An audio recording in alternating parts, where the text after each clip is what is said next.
नमस्कार। पत्रिका के आज के अंक में आपका हार्दिक स्वागत है। नए रूप, नए रंग और साहित्यिक सरोकारों से संपन्न पत्रिका का आज का ये अंक आपके समक्ष प्रस्तुत है। आसमान में उमड़ते घुमड़ते बादलों की सरसता, आसमान से बरसती जीवनधारा और प्रकृति का ये अनुपम सौंदर्य हमें कई बार जीवन की कई कही अनकही यादों के काफी करीब ले जाता है और दिल में गहरे छिपी संवेदनाओं और भावनाओं को जगाता है, उन्हें उकसाता है। मॉनसून और बारिश के मौसम के संदर्भ में लिखी प्रसिद्ध कवि भवानी प्रसाद मिश्र की कविता घर की याद पर चर्चा करेंगी डॉक्टर स्मिता मिश्र। करीब 2 साल पहले देश के समुद्री इलाकों में आए समुद्री भूकंप और सुनामी की खौफनाक लहरों ने पल भर में न जाने कितनी ही जिंदगियों को मटियामेट कर दिया था। सुनामी लहरों के उन्हीं खौफनाक मंजर पर वरियाम मस्र द्वारा लिखित नाटक खारा पानी पर उन्हीं से बातचीत करेंगे महेश तर्पण। इसके साथ ही हम आपको दिखाएंगे खारा पानी का वो मार्मिक गीत जिसमें मछुआरों की पत्नियां अपने पतियों के सकुशल लौटने की प्रतीक्षा में गा रही हैं। साहित्यिक अवलोकन के अंतर्गत हम आपको दिखाएंगे रमाकांत शर्मा उद्भ्रांत के काव्यपाठ समारोह की कुछ झलकियां जिसे दिल्ली में साहित्य अकादमी ने आयोजित किया था। और अंत में हम आपको नई प्रकाशित पुस्तकों से परिचित कराएंगे। करीब 2 साल पहले देश के समुद्री इलाकों में आए समुद्री भूकंप और सुनामी लहरों ने पल भर में न जाने कितनी ही हजारों जिंदगियों को मौत के मातम में बदल दिया था। और तब दशकों शताब्दियों से मानव सभ्यता के विकास के साक्षी रहे समुद्र ने अपना विनाशकारी और भयानक रूप दिखाया था। सुनामी के संदर्भ में वरियाम मस्र द्वारा लिखित नाटक खारा पानी पर उन्हीं से बातचीत कर रहे हैं महेश तर्पण। वरियाम मस्र साहब, रंगमंच से आपका रिश्ता ढोलक के जरिए बना, तो ये सूत्रधार से और यहाँ तक की जो यात्रा है ये विकास कैसे हुआ? महेश जी, जो ढोलक है वो मुझे बचपन में बजानी आती थी, लेकिन रंगमंच जो है मैंने वो बाद में सीखा है और इसके लिए प्रयास किया और इंडियन थिएटर से ट्रेनिंग ली और उसके बाद में रेपर्टरी में कार्य करता रहा। आपने बहुत सारे लोगों के साथ काम किया, बहुत बड़े लोगों का आपको सानिध्य मिला। इसमें बेदी साहब, कारन साहब, अमाल अल्लाना, मोहन महर्षि और एक लंबी फहरिस्त है। इस यात्रा के दौरान आपने खुद तो उन लोगों से बहुत कुछ सीखा ही होगा, लेकिन ऐसा क्या था कि आप इन लोगों से जुड़ते चले गए? रंगमंच में महेश जी इन लोगों का बहुत बड़ा नाम था और जैसे जैसे मैं यानी कि रेपर्टरी में था, इंडियन थिएटर में था, तो ये जो डायरेक्टर हैं ये हमारे रेपर्टरी में आते थे और हमारे थिएटर में जो है वो क्लासरूम में आते थे और मुझे ये सिलेक्ट करते गए। मुझे कहीं ना कहीं ये जो अभिनेता के तौर पे कहीं ना कहीं म्यूजिशियन के रूप में मुझे लेते गए और मैं इनके साथ जुड़ता गया। खारा पानी आपका पहला हिंदुस्तानी ज़ुबान में लिखा नाटक है, इससे पहले आप पंजाबी में लिखते रहे। तो ये भाषा का जो भेद है पंजाबी और हिंदी में, आपने क्या फ़र्क महसूस किया खासकर नाट्य लेखन के दौरान? सबसे बड़ा जो फ़र्क मुझे महसूस हुआ है कि जब मैं गुरमुखी में पंजाबी में लिखता हूँ, अब भी लिखता हूँ पंजाबी में ही जी, तो ये बहुत कम लोग जो हैं उस भाषा को पढ़ सकते हैं। लेकिन जैसे ये नाटक मैंने हिंदी में लिखा है, हिंदुस्तानी में लिखा है, तो बहुत से पाठकों ने इस नाटक को पढ़ा है और मेरे से बात की है। इस नाटक में बहुत सारी चीज़ें स्वतः चली आई हैं। नाटक का अपना एक थीम तो है ही, लेकिन जो वीमन डिस्कोर्स आजकल बहुत फैशन में है और लिटरेचर की सबसे बड़ी डिबेट बना हुआ है, मैंने देखा कि इसमें औरत औरत से बात करती है, औरत मर्द से बात करती है और एक ऐसी चीज़ बेबाक लहजे में निकल करके आती है जिसे बंद कमरों में बैठकर लोग लंबी बहसों के दौरान भी सुलझा नहीं पाते। ये आपने नाटक में कैसे कर दिखाया? दरअसल आप हैरान होंगे कि ये नाटक जो मैंने औरत के बारे में लिखा है, दरअसल ये मेरे पपीज जो हैं, मेरे पेट्स जो हैं, उनको जैसे जैसे मैंने समझा है, उनके साथ मैंने संवाद रचाया है, उसी तरह से धीरे धीरे जो मुझे जो है ज़िंदगी जो है, औरत और मर्द की ज़िंदगी जो है वो समझ में आई और इसके बारे में लिखा है। आपने नाटक के शुरुआत में एक बात कही है कि जानवर का रिश्ता आदमी से कितना ऊपर है।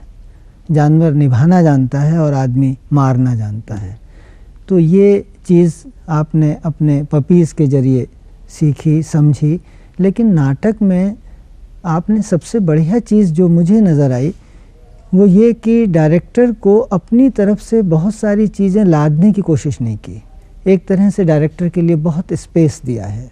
तो ये आपकी कोई सोची समझी रणनीति है या आपने पंजाबी से हिंदी में आते समय कुछ सावधानी बरती?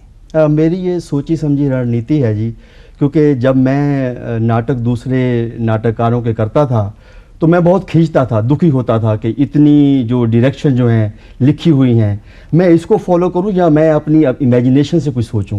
तो मैंने ये महसूस किया कि एक नाटककार को जो है सिर्फ वो अपना नाटक ही लिखना चाहिए, उसमें डायरेक्शन कहीं नहीं देनी चाहिए, क्योंकि डायरेक्टर को भी अपनी एक इमेजिनेशन जो है इस्तेमाल करने का मौका देना चाहिए।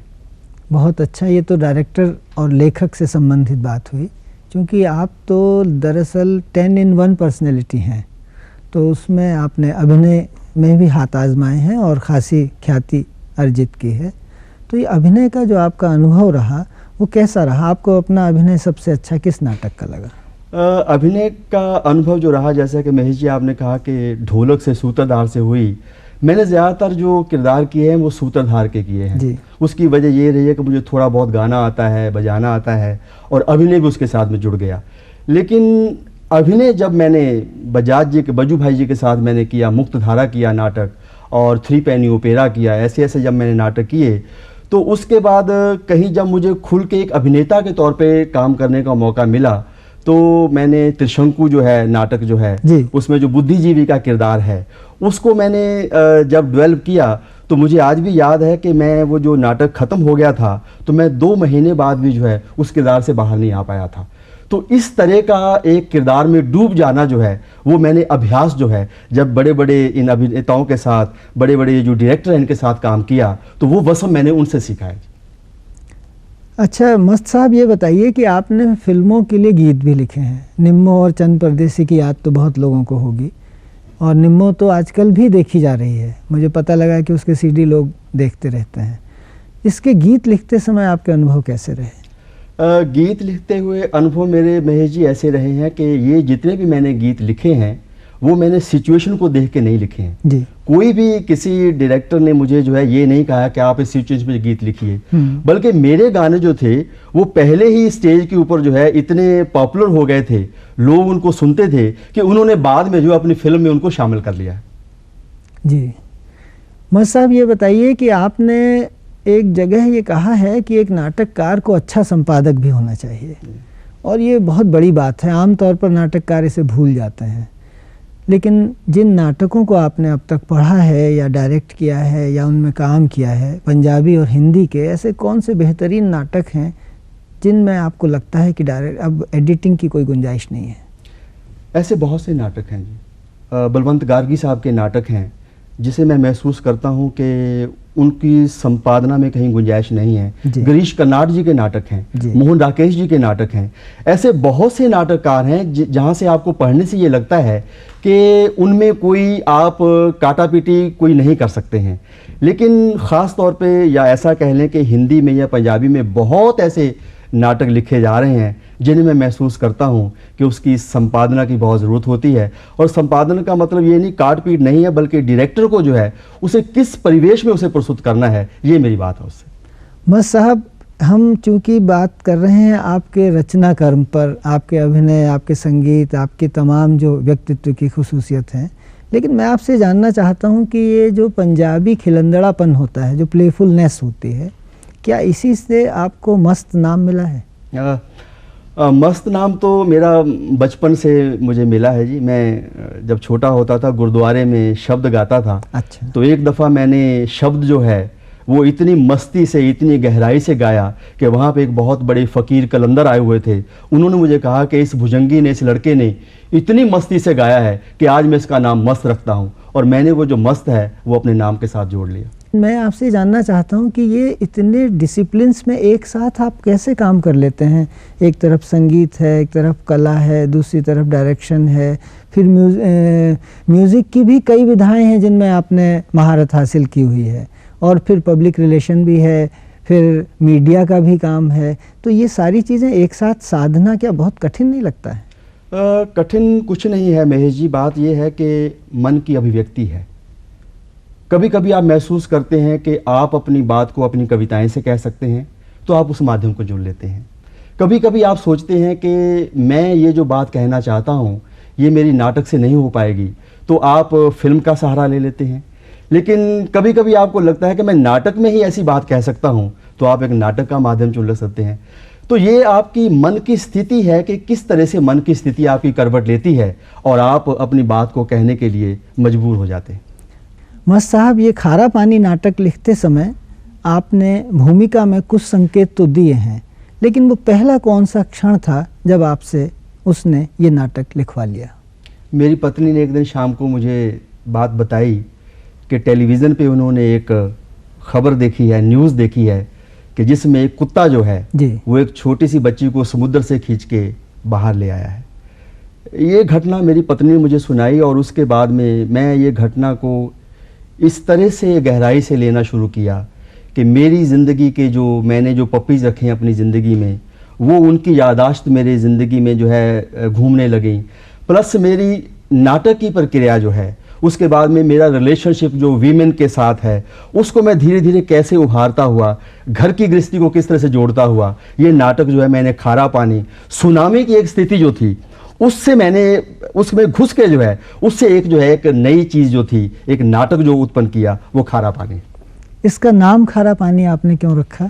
खारा पानी दरअसल ये है जी कि जब मैं कैलीकट में थिएटर करता था, काम करता था, तो एक मैंने कविता वहाँ लिखी थी, वो पंजाबी में है। वो मेरी एक गज़ल है कि पानी समंदरां दे मिठे होण लगे, वाह, पानी समंदरां दे मिठे होण लगे, पानी खूहां दे हो गए खारे। क्या बात। तो मैं समझता हूँ कि आज हमारे रिश्ते जो हैं, हमारा जो रिलेशनशिप है वो खारा हो गया है, उसमें हर चीज़ जो है बनावट हो गई है, उसमें मिलावट हो गई है। और ये मर्द और औरत का जो रिश्ता है उसमें भी खारी जो एक चेष्टा है, एक जो चिंगारी जो है, वो बार बार आदमी को कहीं ना कहीं जो है हमें खींच रही है, हमें जो है प्रोत्साहित कर रही है। और मुझे लगता है कि ये ज़िंदगी के खारेपन से जो है हमें कहीं ना कहीं उबरना है। मैं पूरा यकीन रखता हूँ कि ज़िंदगी के खारेपन से उबर कर हम दोबारा से ज़िंदगी के उस रास्ते पर ज़रूर लौटेंगे जिसके बारे में आप लंबे समय से सोच रहे हैं। आज आपने इतने समय हमारे साथ बातचीत की और अपने जीवन के अनुभवों को हमारे साथ साझा किया, इसके लिए बहुत बहुत धन्यवाद। धन्यवाद। ये तो रही इस पुस्तक के बारे में बातचीत, लेकिन इसके साथ ही हम आपको अब दिखा रहे हैं इस नाटक के कुछ अंशों की नाट्य प्रस्तुति और इसका वो एक मार्मिक गीत जिसे मछुआरों की पत्नियां अपने पतियों के सकुशल लौटने की प्रतीक्षा में गा रही हैं। चल मछुआरे चल, चल मछुआरे चल, चल मछुआरे चल, चल मछुआरे चल। दूरियां भी कम नहीं, तुझ में दम भी कम नहीं, दूरियां भी कम नहीं, तुझ में दम भी कम नहीं। नदी का गीत गाना है, पानी पे अक्स बनाना है। नदी का गीत गाना है, पानी में अक्स बनाना है।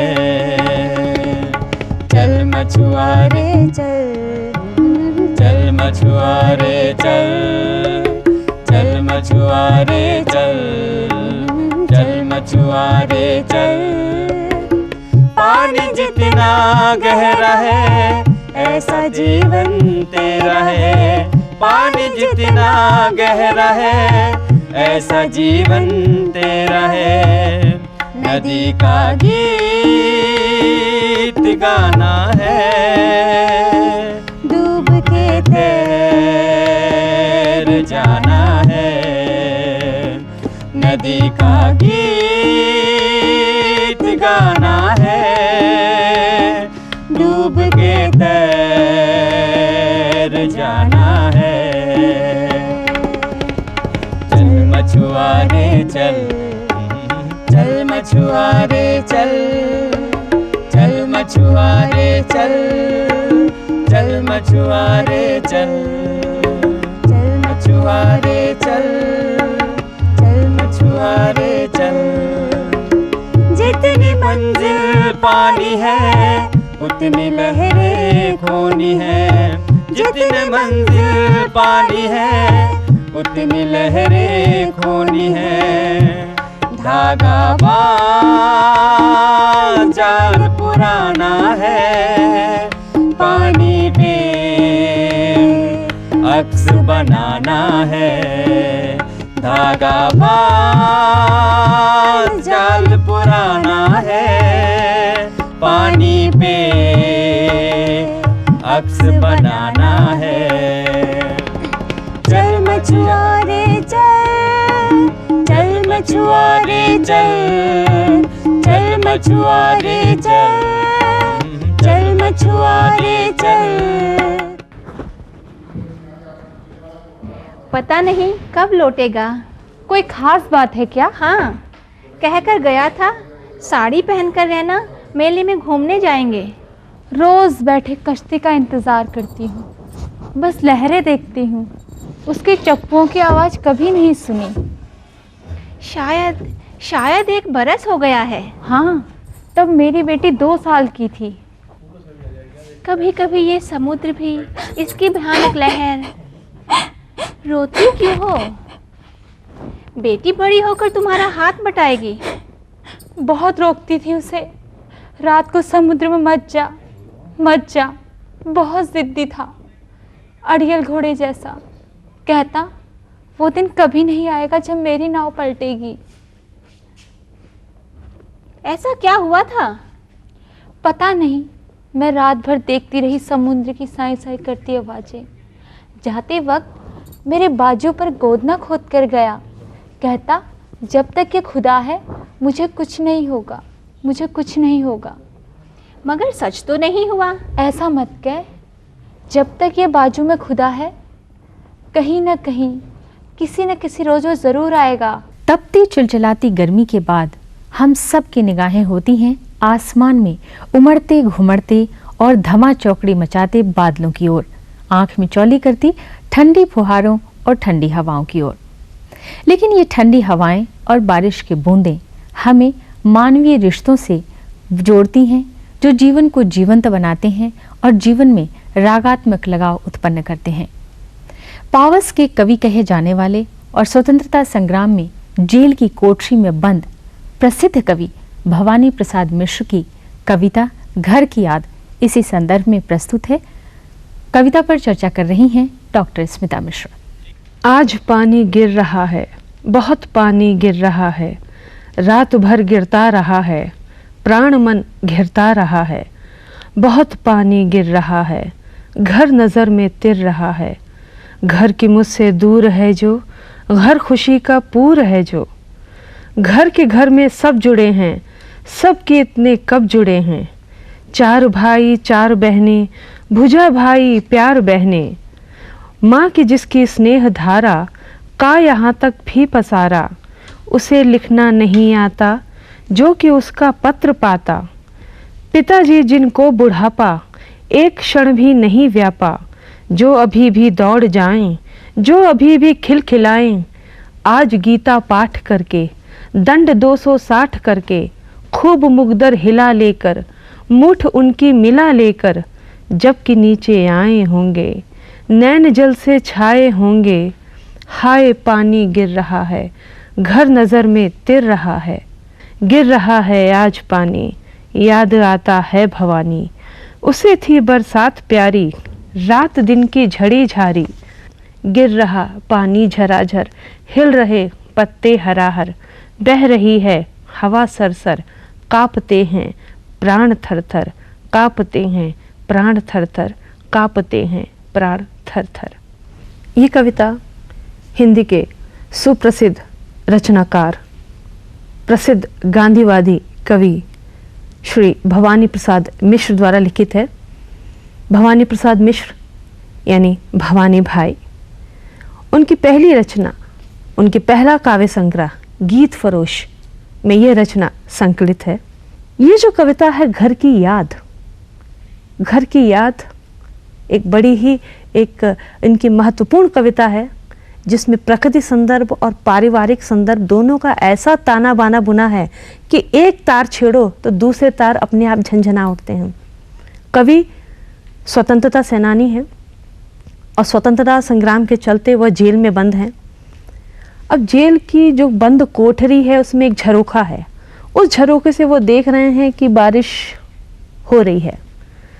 अब एक वीराने परिवेश में, एक बंदी परिवेश में वो जब बारिश को देखते हैं तो उन्हें लगता है कि उनका कोई आत्मीय उनके पास आ गया है। अब वो उतने अकेले नहीं रहे। अब वो जब बारिश शुरू होती है, उस बारिश के आत्मीय परिवेश से उससे जुड़े तमाम दूसरे बड़े पारिवारिक परिवेश निकलते चले जाते हैं। उस बारिश के माध्यम से वो घर दृष्टिगत होता जाता है। जब बारिश होती है तो दृश्य ओझल होते हैं, लेकिन खूबसूरती यहाँ पे है कि जितनी तेज़ बारिश हो रही है वो घर उतनी ही खूबसूरती से, उतनी ही ताकत से उनके सामने ज़्यादा आ रहा है। और घर एक संश्लिष्ट बिंब है। उस घर में माँ है, पिता है, भाई है, बहन है, भाभी है, पत्नी है। तो किस तरह से एक बारिश के माध्यम से एक बड़ा आत्मीय परिवेश हमारे सामने आता चला जाता है।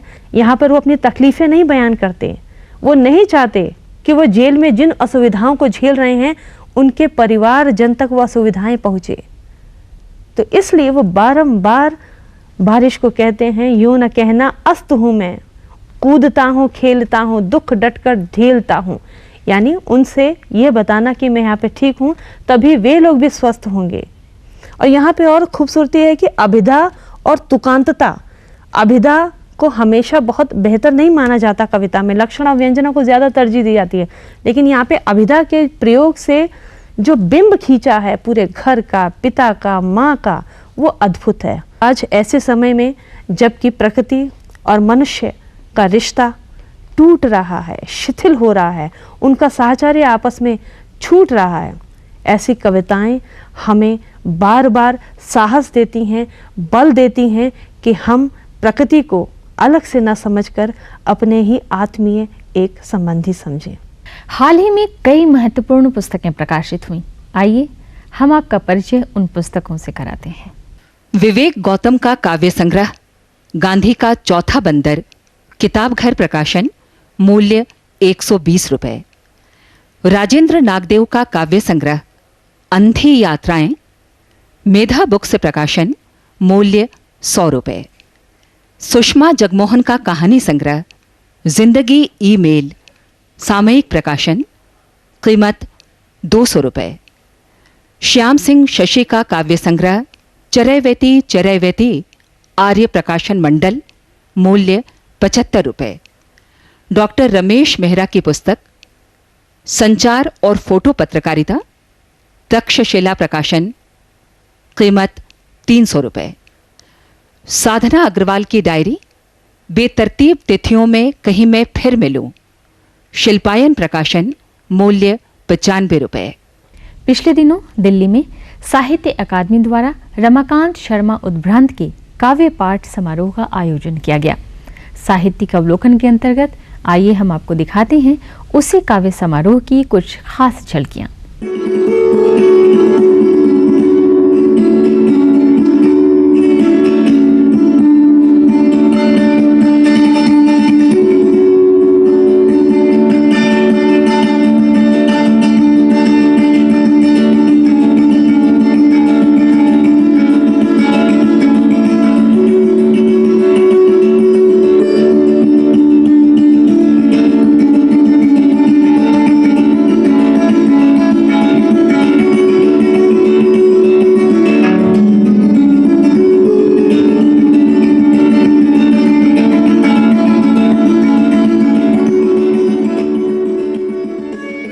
हे माधव, आत्म में स्थित सहस्त्र दल कमल की तरह तुम खिल रहे हो शनह शनह।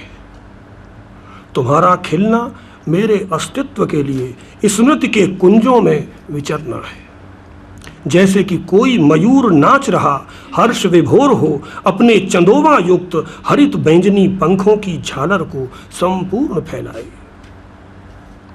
तुम्हारा मोरपंखी मुकुट, यह पीली धूप जैसे तुम्हारा पीतांबर फहरा रहा हवाओं में, और ये हवाएं बहाए ला रही हैं कोई सम्मोहक संगीत। चीड़ वनों से, कदम्ब के वृक्ष से, पृथ्वी की वानस्पतिक गंध वसंत की तरह मेरे मन प्राणों को कर रही है विमुग्ध। मन जो एक वृंदावन है, प्राण जैसे गोकुल। यह देह तो तुम्हारी ही है, यह देह तो तुम्हारी ही है, तुम्हारे लिए ही बांसुरी की तरह राग का प्रसरण करती आकंठ। यह दैहिक उपस्थित एक दीर्घ आलाप, एक प्रयत्न तुम्हारी कर्णेंद्रियों को स्पर्श करने का। तुम्हारे अधरों पर बैठी एक बंकिम मुस्कान समूची सृष्टि जैसे थमे। मैं देखती आंख भर देखती मनमोहन। पके हुए गोल गोल काले जामुनों से लदी डालियां जब पवन के तीव्रतर थपेड़ों से हिलती और जामुन जमीन पर गिरते टप टप कर, उन्हें दोनों हाथों से बीनते हुए और चखते हुए उनकी मिठास अपनी चूनर में बांधती, तुम्हारे दिखने पर सबसे पहले तुम्हें ही खिलाने। कविताओं में होती है संगीतात्मकता और इनके पीछे छुपे होते हैं वो महत्वपूर्ण संदेश जो हमें देश काल और समाज के सरोकारों से सीधे सीधे जोड़ते हैं और हमें प्रेरित करते हैं न सिर्फ अपने लिए बल्कि औरों के लिए भी उठ खड़े होने के लिए, देश काल और समाज की दशा और दिशा को बदलने के लिए। उम्मीद है कि आने वाले दिनों में हिंदी साहित्य जगत का कोश और भी खूबसूरत रचनाओं से संपन्न और समृद्ध होगा। अगले अंक में आपसे पुनः मुलाकात होगी, तब तक के लिए विदा, नमस्कार।